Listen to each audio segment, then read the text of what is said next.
রাসূল সাল্লাল্লাহু আলাইহি সাল্লামের গনিমতের মাল কি আসলেই ডাকাতি? প্রায় বিভিন্ন সংশয়বাদী এবং নাস্তিক বা বিধর্মী একটি অপপ্রচার চালায় যে রাসূল সাল্লাল্লাহু আলাইহি সাল্লাম মানুষের সম্পদ লুট করত বা ডাকাতি করত। নাউজুবিল্লাহ। চলুন এই প্রশ্নটির উত্তর সংক্ষেপে বোঝার চেষ্টা করি।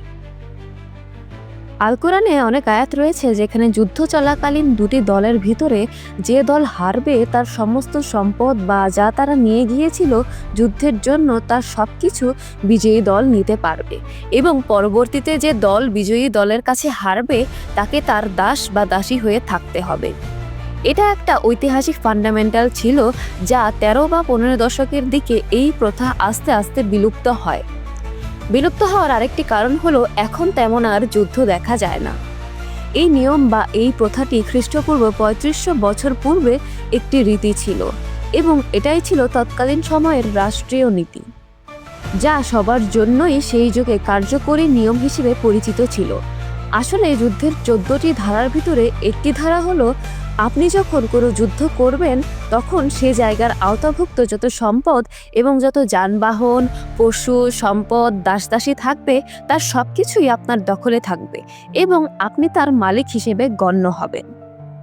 উদাহরণ হিসেবে আবরার নামে একটি শাসক যখন মক্কা দখল করতে এসেছিল যুদ্ধের মাধ্যমে বা কাবা দখল করতে চেয়েছিল, তখন নবীর দাদার ২০০টি পশু দখল করেছিল। এটাকে ডাকাতি বলা যাবে না, কারণ যুদ্ধের প্রথা অনুযায়ী জোর যার মূল্য তার। যুদ্ধ এমন একটা জিনিস যেখানে সবকিছুই জায়েজ। যেমন আমাদের অনেকের দাদা বা নানা মুক্তিযোদ্ধা রয়েছে যাদের পাকিস্তানিদের হত্যা করার কারণে বীর মুক্তিযোদ্ধা পদবি দেওয়া হয়েছিল এবং মাসে মাসে ভাতা দেওয়া হয়। এখন কি আমি আমার দাদা অথবা নানাকে বলবো যে সে হত্যাকারী? অবশ্যই না, কারণ যুদ্ধের অবস্থা আলাদা এবং যুদ্ধ ছাড়া অবস্থা আলাদা। দুটোকে কখনোই মিলাতে পারবেন না। এখন যদি আমার নানা অথবা দাদা কোনো হত্যা করে তাহলে কিন্তু তার এখনই জেলে যেতে হবে, কিন্তু যুদ্ধের ক্ষেত্রে সেগুলো প্রযোজ্য নয়। সুতরাং রাসূল সাল্লাল্লাহু আলাইহি সাল্লাম যুদ্ধবন্দী হিসেবে যে সমস্ত সম্পদ নিয়েছিলেন কাফেরদের থেকে, কারণ যুদ্ধ কখনো তো মুসলমানরা করেনি, নবীর সাথে করেছে বিধর্মী বা কাফের। সুতরাং তাদেরকে যুদ্ধে হারিয়ে তাদের সম্পদ দখলে নেওয়া কখনোই পাপ হিসেবে গণ্য হবে না। এটা একটা রীতি এবং এটা আল্লাহরও হুকুম।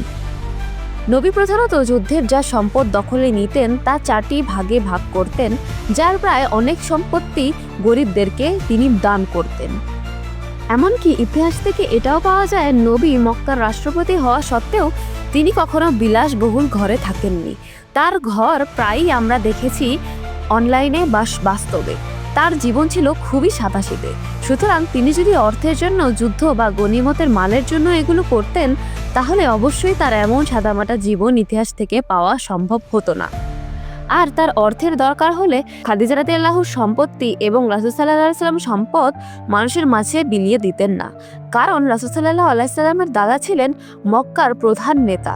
তার দাদা রাসূল সাল্লাল্লাহু আলাইহি সাল্লামের জন্মের উপলক্ষে যদি ২০০টি উট কুরবানি করতে পারে তাহলে ভাবুন তারা কতটা সম্পদশালী ব্যক্তি ছিলেন।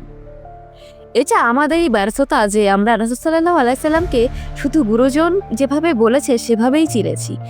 তাকে যদি তার জীবনী পড়ে খুব ভালো মতো চেনা যেত তাহলে হয়তো আমরা দিন শেষে একজন আইডলকে পেতাম যাকে অনুসরণ করলে আমাদের দুই জীবনই টিকে থাকতো আরও সুন্দর এবং রহমতের ছায়াতলে।